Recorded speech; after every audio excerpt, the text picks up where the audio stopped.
We're Byron and Jill, two hands-on people with big dreams. In 2024, we jumped headfirst into our off-grid dream and purchased a 100-acre block at Mount Binga. After relocating here in 2025, our big goal right now is transforming this incredible century-old Ashgrovian Queenslander into our forever home. This isn't just a renovation, it's a complete transformation, a huge project demanding a lot of energy and time, and it's going to take everything we've got. And we'd love to have you along for the ride. Every challenge, every triumph, every step of the way.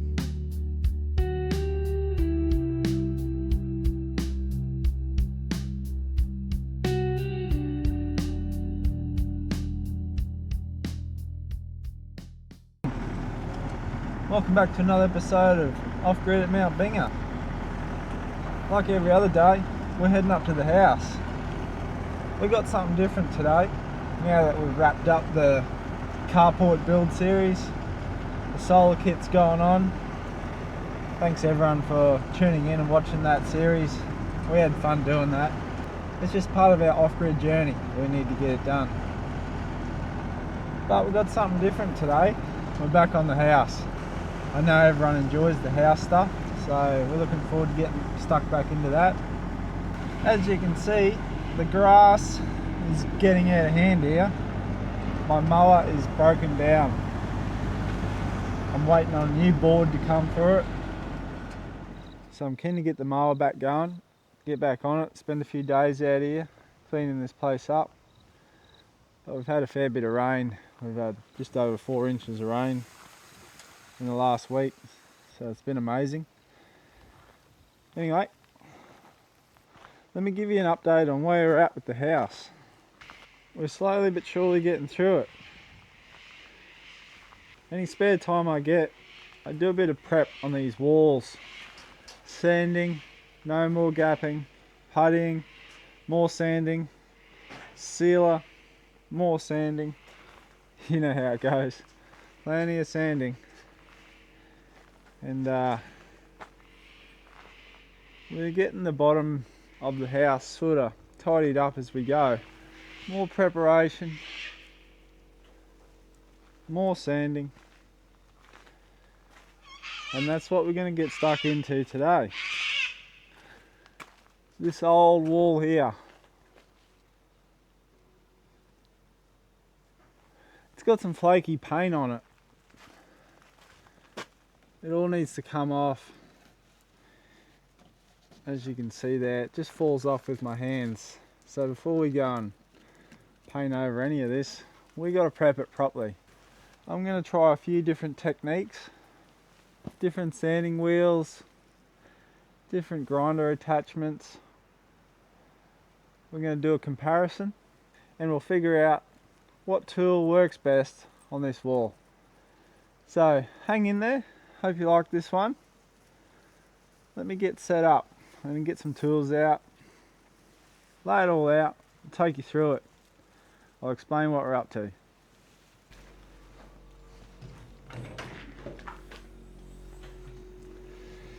Okay, we're going to need a few batteries today. We're going to run a few different tools. So we need to make sure everything's charging up.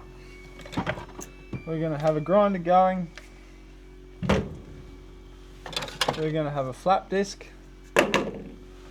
We're going to try out a strip disc. We're going to get the renovator tool going with a special little sanding attachment.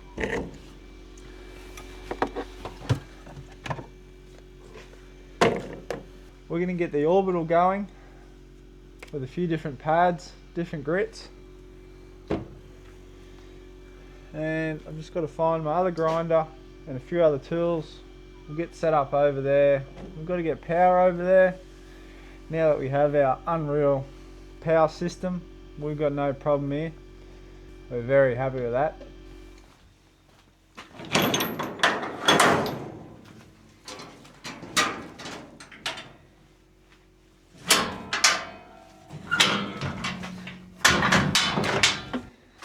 We've got our little 7-inch polisher. Maybe this is my favourite one, but I'll show you that soon. I don't want to give away too much. We've got a whole wad of sanding pads.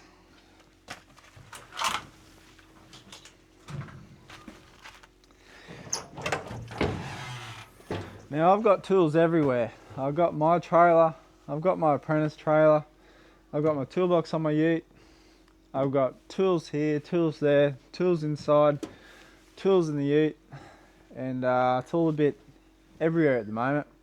I've been working next door for my neighbours. Any spare minute I get, I drop over there and help them out, build what I can, do what they want, and got to keep the money rolling in. So the weather's changed. It's quite nice here now. It's starting to cool off, so we've been getting out early in the mornings, going for a run or a long walk, getting the dogs exercised, and just enjoying getting up early, watching the sun come up.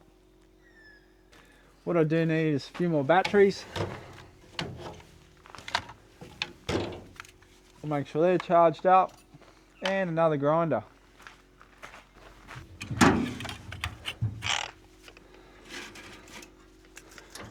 Another flat disc, another grinder, and for the moment that's all I can think of. I'm going to lay it out and I'll show you what we've got. So I've got out what I think I need to tackle this bit of sanding today. I've got the Orbital 7-inch polisher, electric. I honestly think it was about 90 bucks from Bunnings. There you go, a local store. I've had this thing running for hours now, and it's better than I thought it would be. We'll talk about that more in a minute. I've got some sanding blades or discs for that. I've got a 60 grit and a 120 grit. We'll start with the 60, get the paint off, and we'll be able to finish it off with a bit of 120 grit. So I've got those two things ready. Then I have my renovator tool. Now this is a bit odd for sanding, but it does come with an attachment that's like a triangle shape, and it comes with some little sanding pads. Now these little sanding pads start at 80 grit.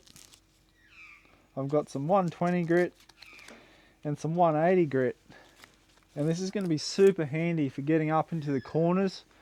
Might be around a window, might be in the corner where the house meets in the corner, and we've got to sand that little internal. It's quite difficult to get to. This is what that's for. Then we're going to have one grinder set up with a flapper disc. Now a flapper disc can be used on timber, but I prefer using it on metal. It's really good for that.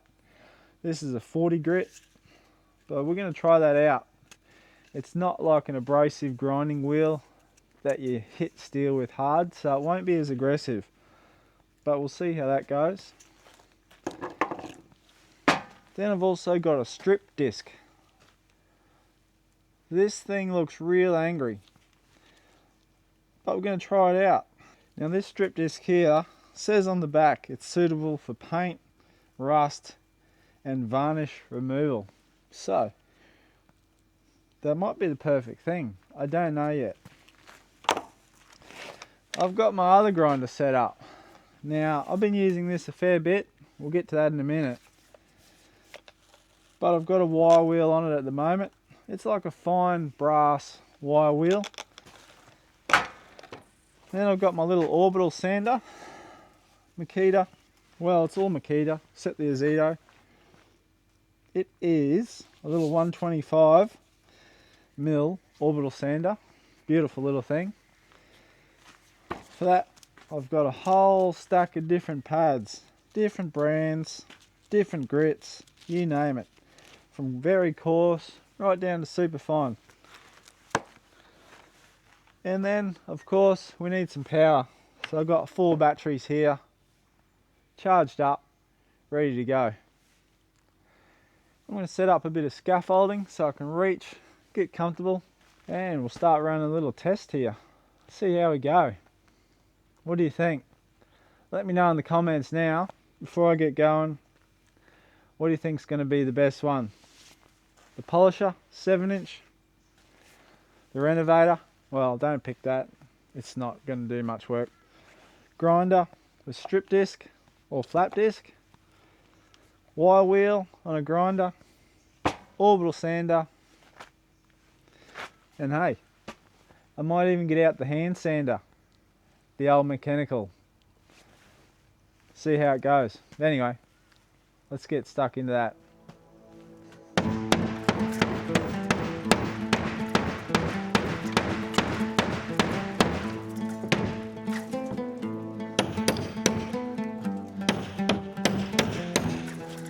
This wall needs a bit of preparation before I get stuck into it.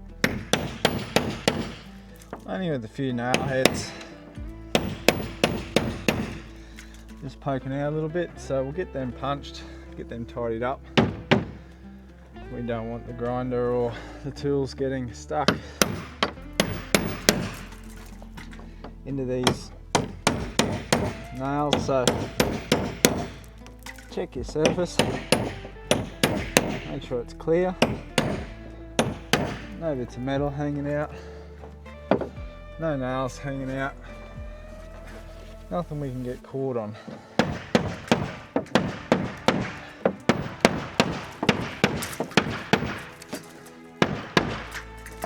As you can see, the paint's taken itself off.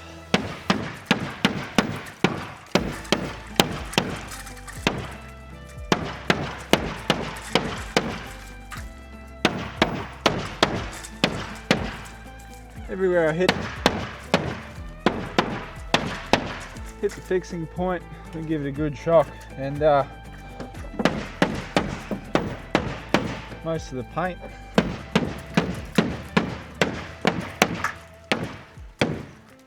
is just bouncing off. I'll be doing a fair bit of work after this sanding to re-nail this wall off. It's still got a few nails that are, let go.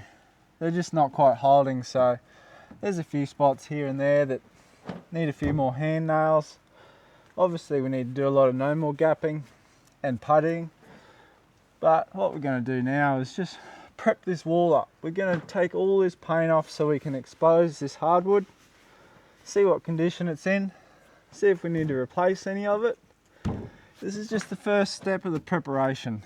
To be honest with you, I've dreaded coming around to the back of this house, but we're almost there. I've just ordered a few more boards and we're going to keep on coming around. So we've still got a little section here to finish with new boards, a section down here to finish with new boards, but there's this section in the middle where we have our bathroom, our toilet and our laundry. This section here is probably the most intact part of the whole external house.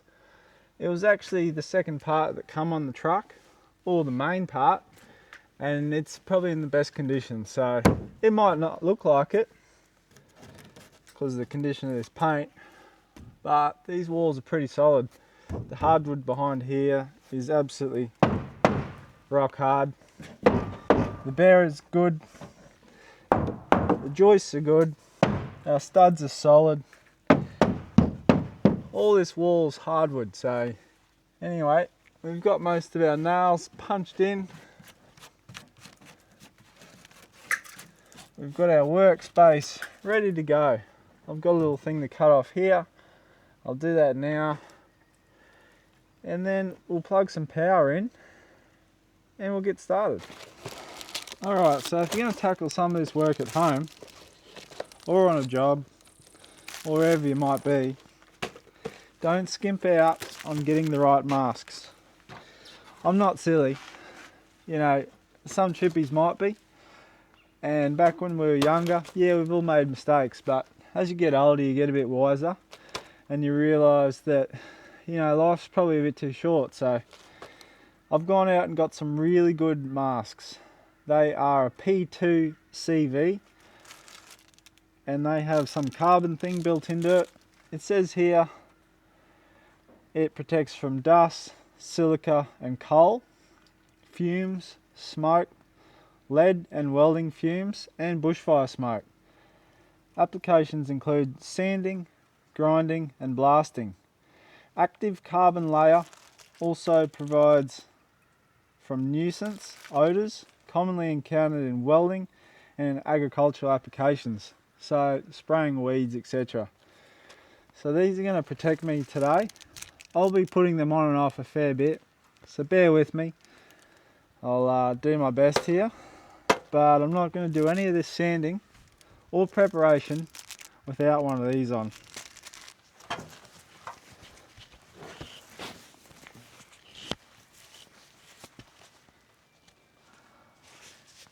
And it's that simple.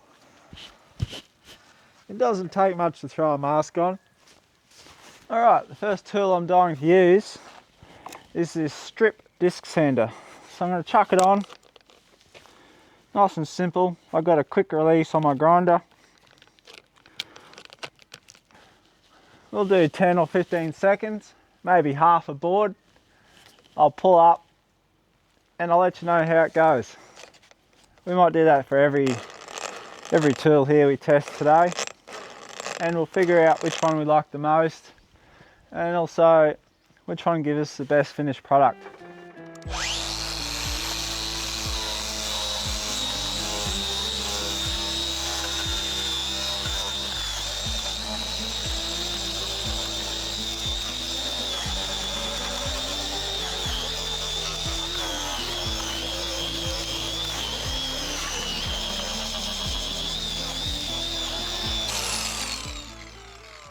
Alright, so look, I'm impressed. The strip disc has done a great job there.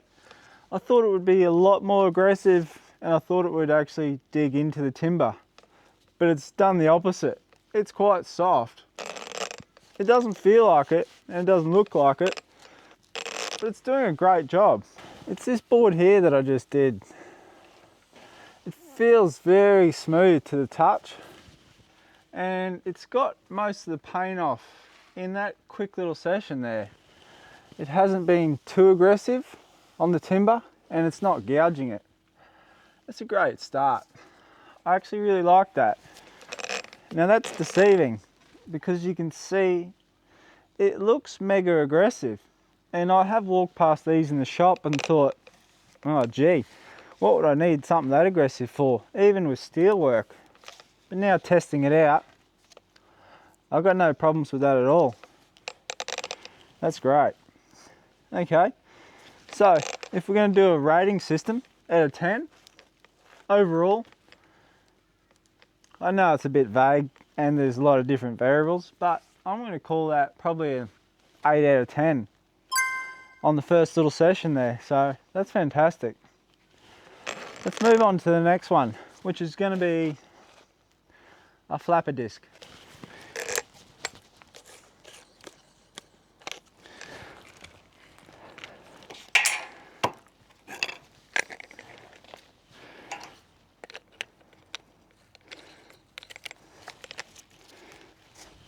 So I've used many flapper discs before and I absolutely love them. I love them for steel work, but I've never really used them on timber. So let's rip into it and we'll come back in a minute. I'll let you know how this flapper disc goes.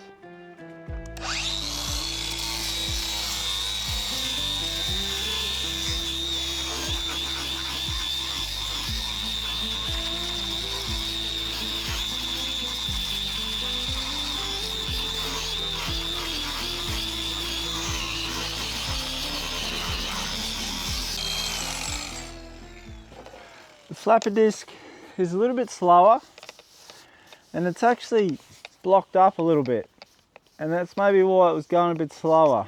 It put a lot more load on the grinder. I guess the disc isn't as open as the strip disc, so this one's sort of started to clog up a little bit. It's very easy to control. It's smooth, and that's probably why I like it. So if you're worried about, you know, hanging onto a grinder, this might be a good option because it's actually pretty easy. but I honestly think the finish up here is not as good as the strip disc. It's still smooth, but it took a lot more effort.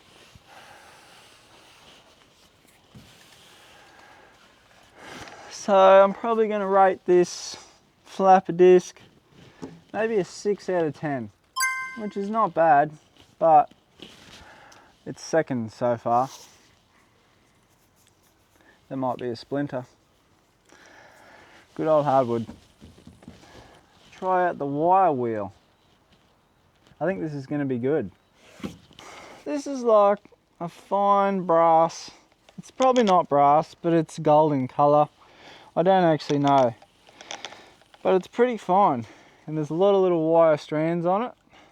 We've got a fresh battery. We're ready to go. Let's see what it does.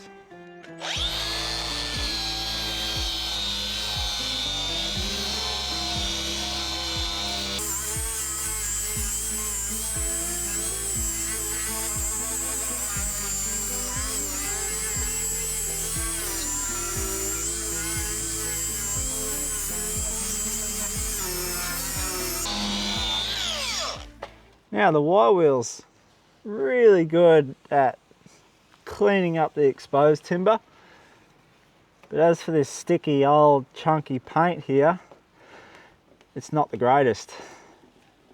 If you were to keep going at it, yeah, you'd get it, but you're wasting a lot of energy trying to chip that back. Where the other grinder with the strip disc and the flat disc took that hard paint straight off. The wire wheel's great at cleaning up the board, so it's definitely not as smooth as this. And that finish there versus that is not quite ready for paint. So the wire wheel actually isn't great for this application. It's getting the job done, but it's slow, it's a lot of effort, and it's probably not the best way to do it, especially on this hardwood. So I'm going to rate that wire wheel at probably a 5 out of 10. One of the easier tools to use, well, probably the very easiest tool to use actually. It's one-handed, it doesn't get carried away, it doesn't over rev. It's not just hard to hang on to, it's quite light. It's a little Orbital 125. I've got a few different grit sandpapers here. I'm going to start with that. There is a 40 grit, nice and aggressive. We'll see if it wants to peel back that hard paint. We'll throw a fresh battery into it. We'll ramp it up to full speed and we'll see what it can do.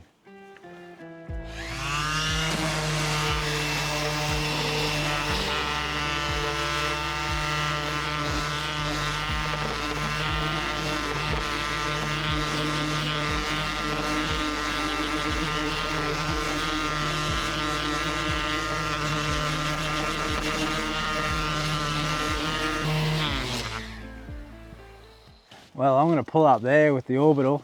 I mean, I haven't got all day. It's a great little tool, but honestly, it's probably more of a finishing tool. It's probably really good for running a 120 grit on this hardwood before you paint it, or even after you put the priming coat on. Rip over it with a little 120 grit and it'll do the finishing really nice. It's actually done a pretty rubbish job at trying to get that hard paint sorted out, and fair enough. I'm probably expecting too much out of the little Orbital, but hey, it's still one of my favourite tools, but it's just not made for this, and that's fine. So I rate this probably a 3 out of 10 for this application. I mean, we seem to be going all downhill. So we might rip out the big gun now. The big polisher, electric polisher. Let's see if we can really get these boards prepped up. Now this little 7-inch Azito sander polisher has variable speed, which is quite nice. It's got a good solid handle on it. So I've got a 60 grit on it, and you know, it's got a bit of flex around it. It can bend a little bit because it's a soft disc, which is probably going to be helpful when we get into some curves or we need to get around a little corner. So let's test it out. Let's see what this thing can do.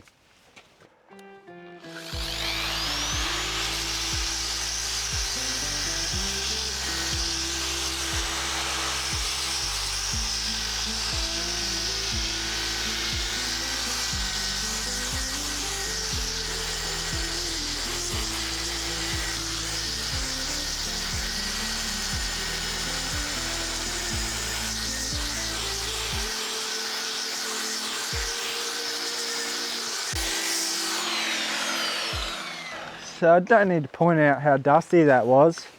It's by far the dustiest tool that we have. But that's because it's probably doing the most amount of work in the less amount of time, which means it's really stripping back that paint. It's also prepping that timber to a very smooth finish. And that's with a 60 grit. I imagine with the 120 grit, it would be even slower, but it might be a nice way to finish these boards off. This thing here absolutely rips into it, but it's a lot of effort. I mean, you've got to fairly hang on to it. You've got to keep moving. I'm absolutely covered in dust. So it's effort versus reward, if you know what I mean.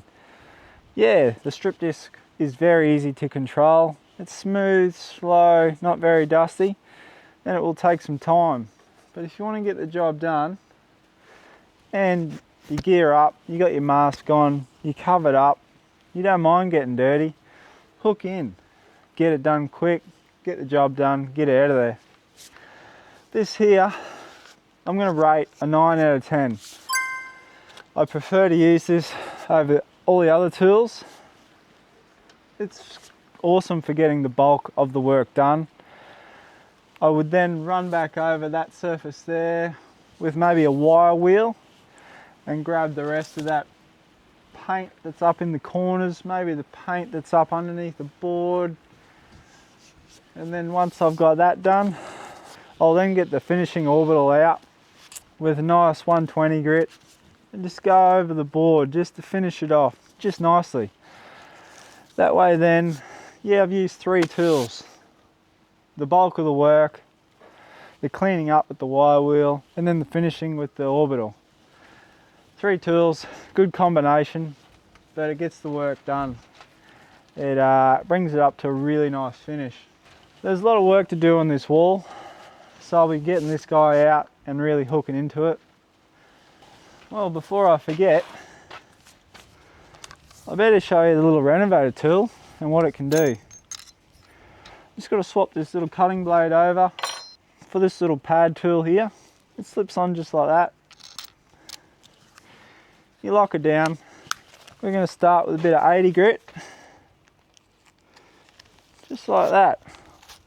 There's not much surface area, but this little pointy triangle bit here is the very reason I'm going to use this tool, and it's going to be awesome up against the window there. I'll show you.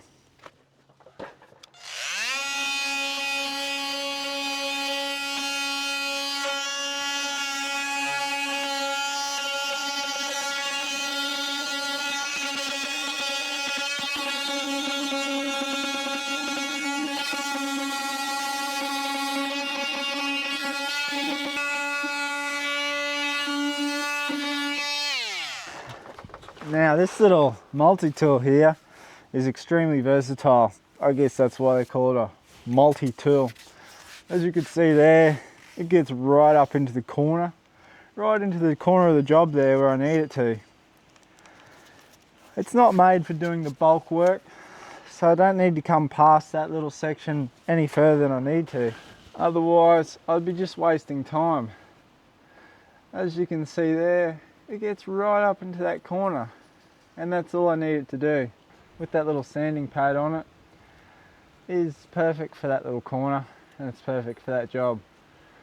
So you know, once you get the bulk wall done, you get it right down to where you need to, you get that little guy out and just finish it off. And I rate that little tool, that multi-tool, a 10 out of 10. It's a perfect tool for the job and it does exactly what it needs to. I can't fault it, never have. Multi-tools are an awesome bit of kit. So if you ever want to get one, do yourself a favour and get a multi-tool. So we've gone through all the tools that I have to help prep this wall. With the right tools, the right gear, and a little bit of know-how, you can turn that wall there into a beautiful finished painted wall. It'll look absolutely brand new when it's done. I'll show you an example.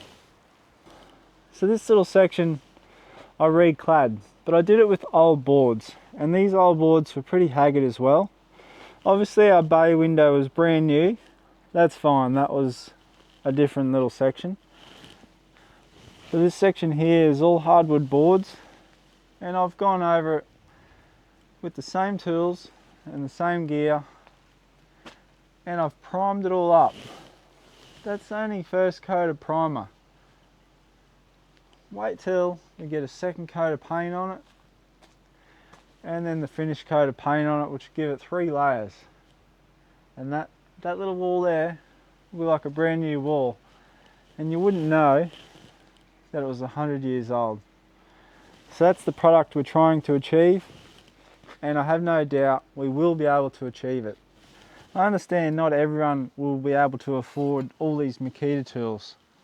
I've got 4 Makita tools here. They're worth about $300 each, so there's 1,200 bucks. The cheapest tool I've got here is the Orbital. It was $90. You could do a job like this with all Orbital tools. That's absolutely fine. If that's your budget, go ahead. You'll get the job done, you really will.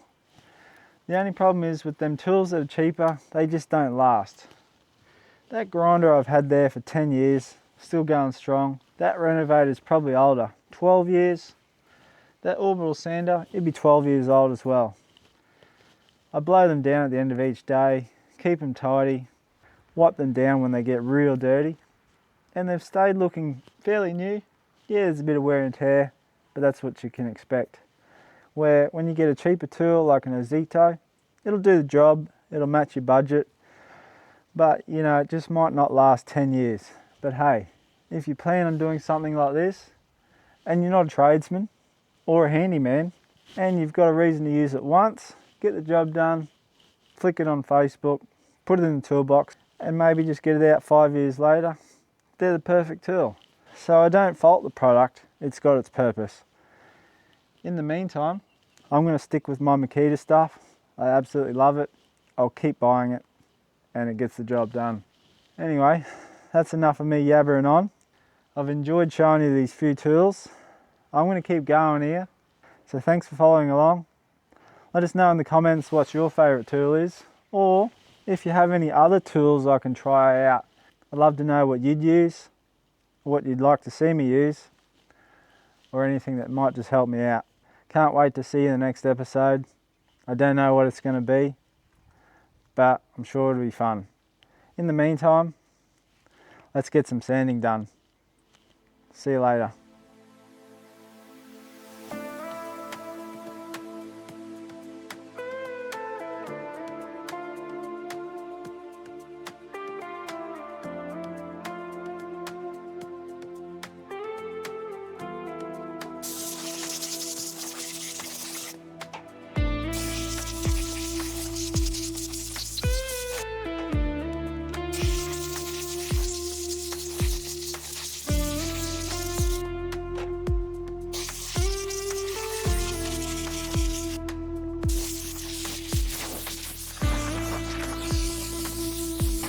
I'll see you next time.